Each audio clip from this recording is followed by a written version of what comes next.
Aujourd'hui, on va revenir sur le jeu Versus Fighting, mais avec un mode Tortue Ninja, tu vois. C'est-à-dire qu'on va parler de Teenage Mutant Hero Turtles Tournament Fighter. Putain, j'ai réussi à le dire.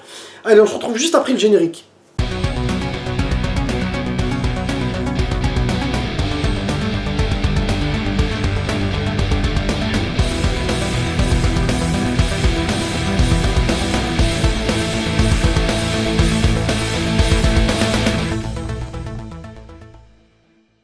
Donc à savoir que ce jeu-là, il a eu plusieurs portages, c'est-à-dire qu'il est sorti sur Super Nintendo, sur Mega Drive avec le même titre. D'ailleurs, je vous ferai le test MD, je pense, dans quelques temps.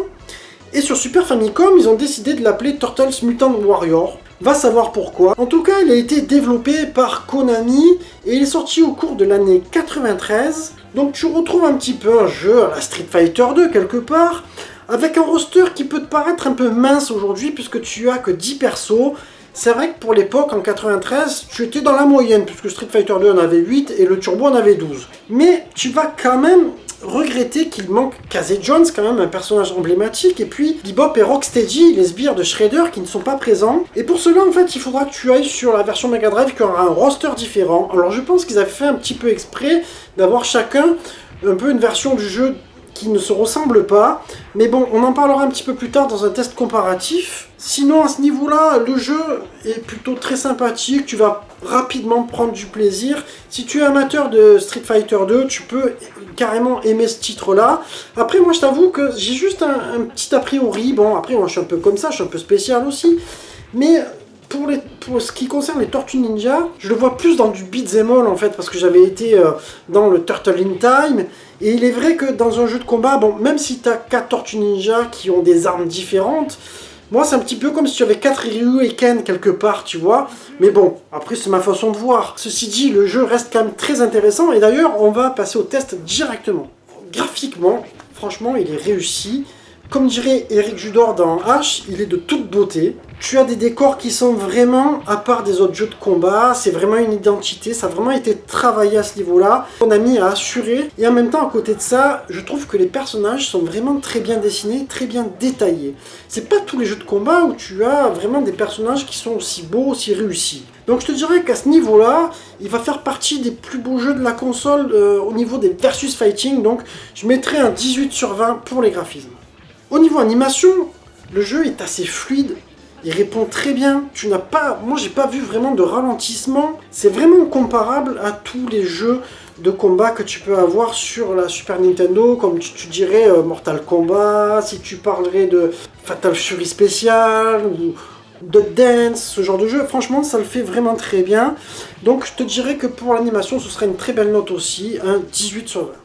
Au niveau jouabilité, le jeu est assez souple, tu vas te retrouver, moi je trouve que ça se rapproche d'un Street Fighter 2, tu vas avoir des coups forts et des coups faibles, tu as des prises, ça vient vite. Après tu as des coups qui sont peut-être un peu plus techniques à rentrer, mais sans regarder la notice, tu peux rapidement t'amuser, tu vois. Donc à ce niveau-là, le gameplay, la jouabilité te laisse un fun immédiat. Après peut-être qu'on aurait pu faire un petit peu mieux, un petit peu plus carré, mais du coup je te dirais que ça mérite quand même un 17 sur 20. Au niveau mix sonore, les bruitages sont toujours un petit peu sourds. C'est marrant sur la Super Nintendo. Bon après sur la Mega Drive, attention aussi à ce problème-là. Mais sur les Versus, je remarque souvent que c'est rare d'avoir des bruitages aussi clairs que dans Street Fighter 2. Dans les autres, il y a toujours un espèce de bruitage un petit peu qui manque de clarté, tu vois.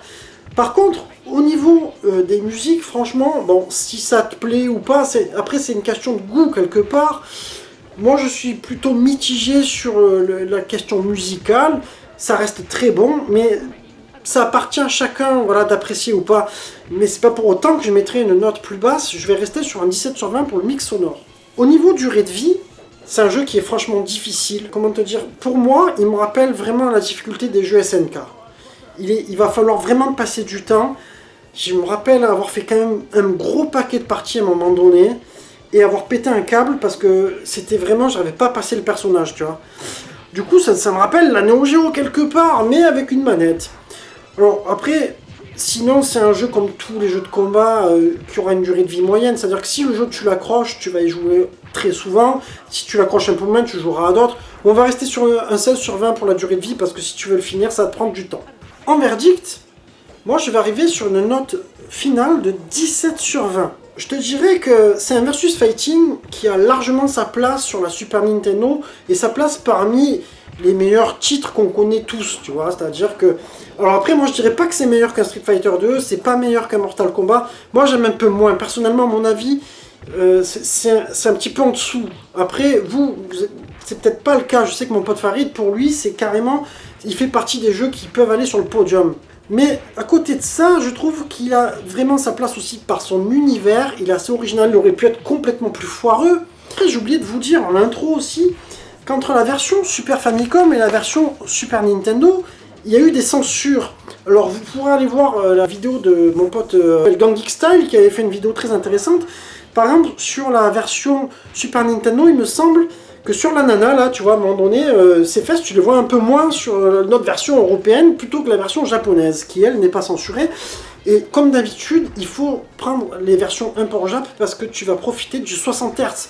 Et ce jeu-là, par contre, je tiens à vous le dire, en 50 Hz, quand même, ben, c'est comme Street Fighter 2, tous les autres, les Dragon Ball Z et tout ce que tu veux, les World Heroes, c'est quand même, ça perd de sa dynamique et tu sens que, en fait, ça perd même l'idée originale des développeurs, quoi. Enfin voilà, on arrive sur la fin de ma vidéo. J'espère qu'elle vous aura plu. Et puis ben, moi je vous dis portez-vous bien et à très bientôt les amis. Je vous embrasse tous.